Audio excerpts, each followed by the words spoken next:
Ladies and gentlemen, good evening. This is Dr. Bev again to provide some more information on this case of extreme injustice by the FBI. I had spoken to you about various subjects of these hateful um, actions against me by the FBI. Today I want to talk to you about defamation. That one is just every day, every minute of the day type thing. So I'm going to say some today, and I'll provide other parts as I go. But I wanted to start with when I thought it started. I think it began back in June of 2014 when the FBI had me fired from GSA because that's when I disagreed with their idea of dealing with a certain thing and dealing with people. They apparently enjoy the fact that they have a badge and a gun, a pocket full of taxpayers' money, and able to destroy people's life without even thinking that they're human beings. And that's what they did with my manager when I worked on Air Force One, and I went undercover to them. And that was a mistake on my part. I should have never done that. But anyway, I got fired then, and I do believe now that it had to do with this defamation where they're telling people that I'm a child molester and a prostitute. It never happened. They cannot prove it. And this is why there's so many times they have kids follow me every minute of the day, everywhere I go, on the street, in the cafeterias, on the base, in a hotel room, everywhere I go, the FBI follow me. It's called entrapment.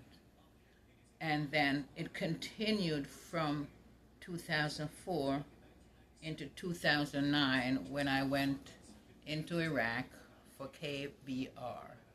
That's when, on February 17 in 2009, they implanted me with a tracking device in my right leg. It's still there.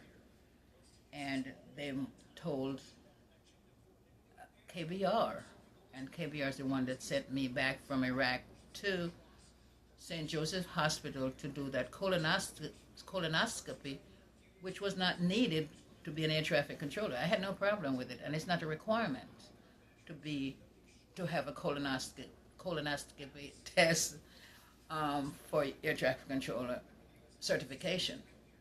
So that's another one. Another one was with the University of Phoenix.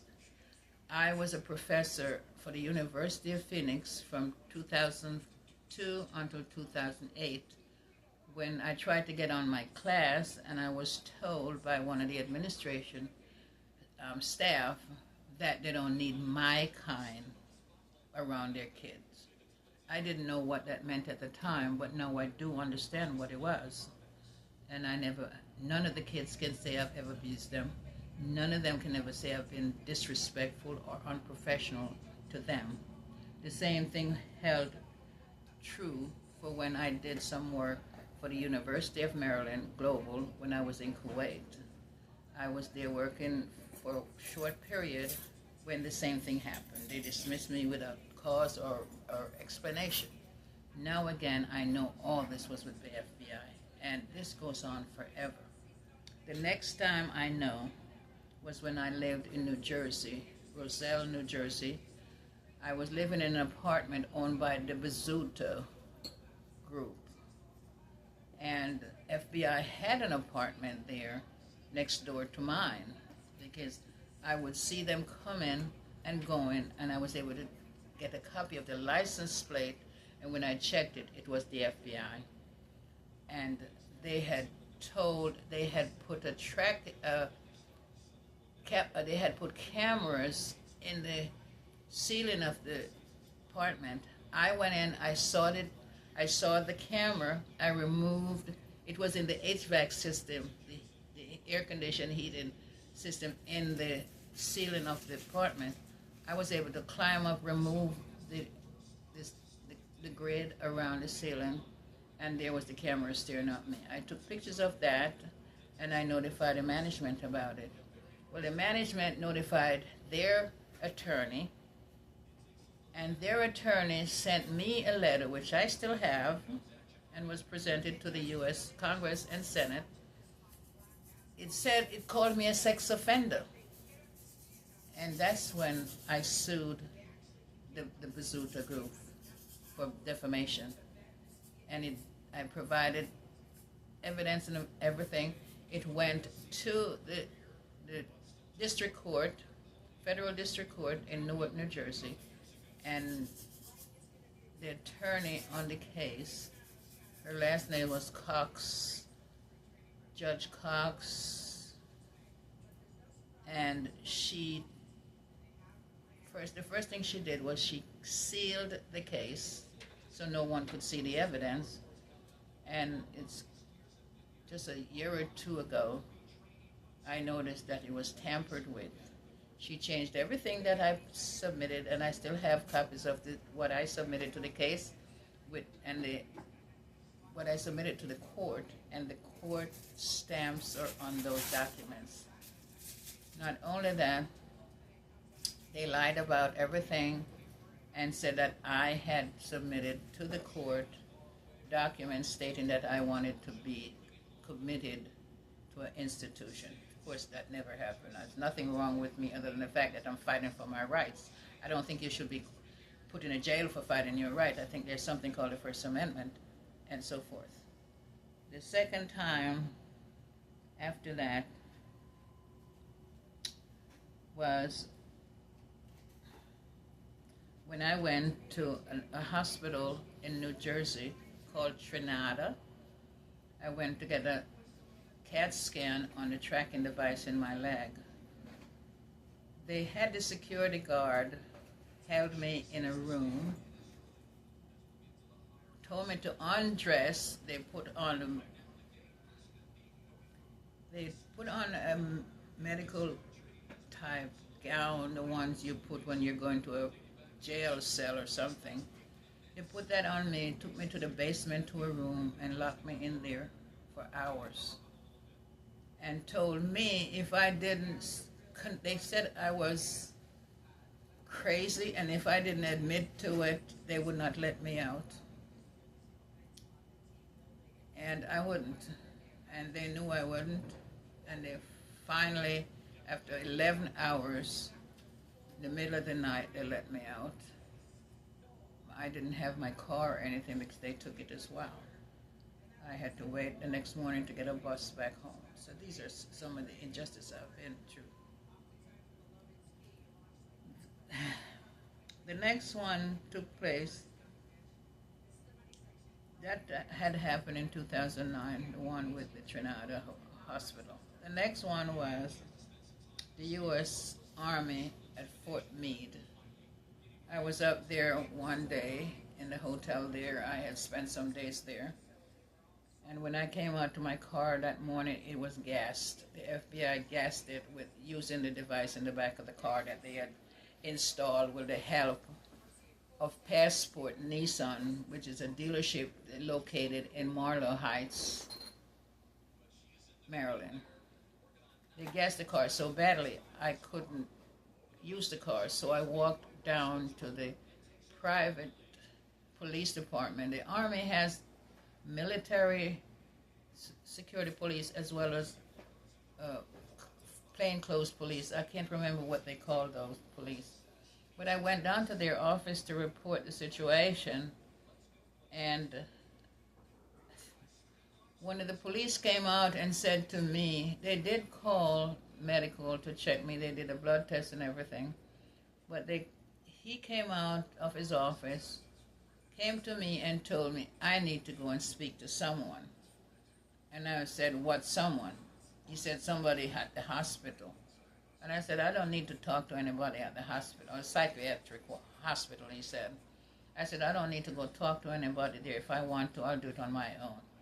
He reached behind him, pulled out his handcuffs, and said to me, if you don't have a choice.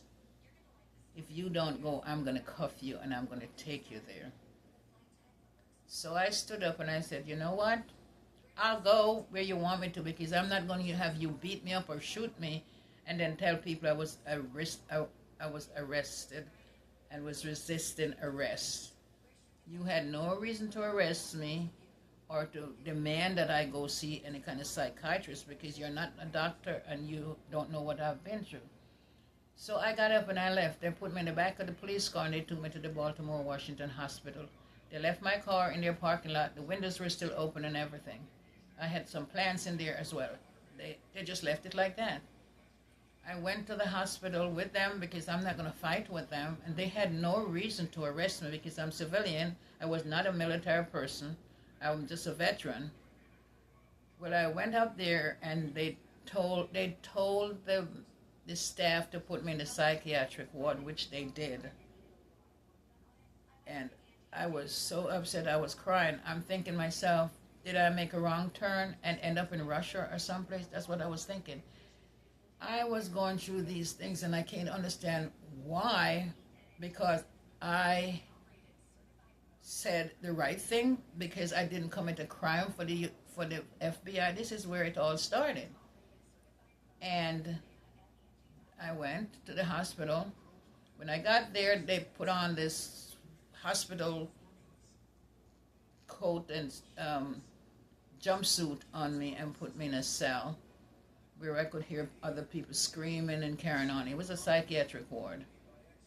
Well, during the period I was there, I saw 4 doctors. The first one was a female doctor, and she came and she asked me, what she said to me is, I know you, she said, and she said, don't you teach for us? And I said, yes, because it's a part of the University of Maryland Global.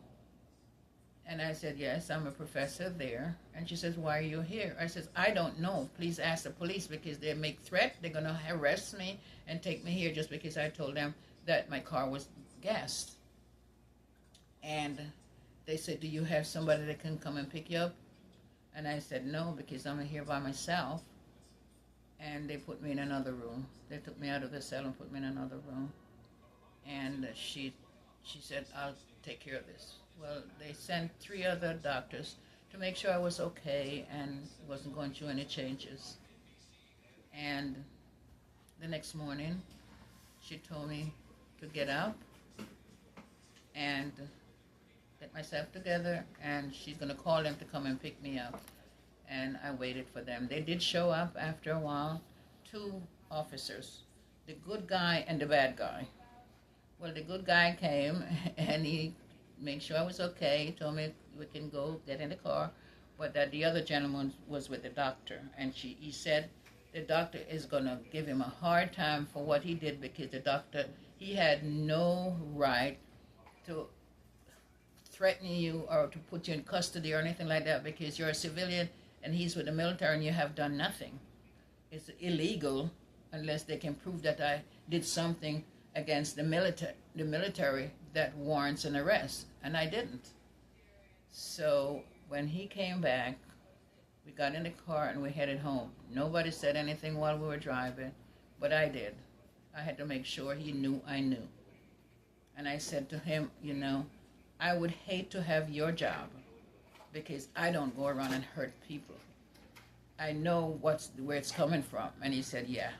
Yeah, he responded, but I said, yes. I said, I know this has to do with the FBI. And he said, yes. And I just never said anything else. When we got to the base, Fort Meade, where my car was, we got out of the car. And I turned around and I said to him, I forgive you. And he came over, gave me a hug, and says, I'm so sorry. You know, so these are just some of the things I go through. And there's so much more I want to say to you about this defamation by the FBI, because it's a daily, minute-by-minute situation.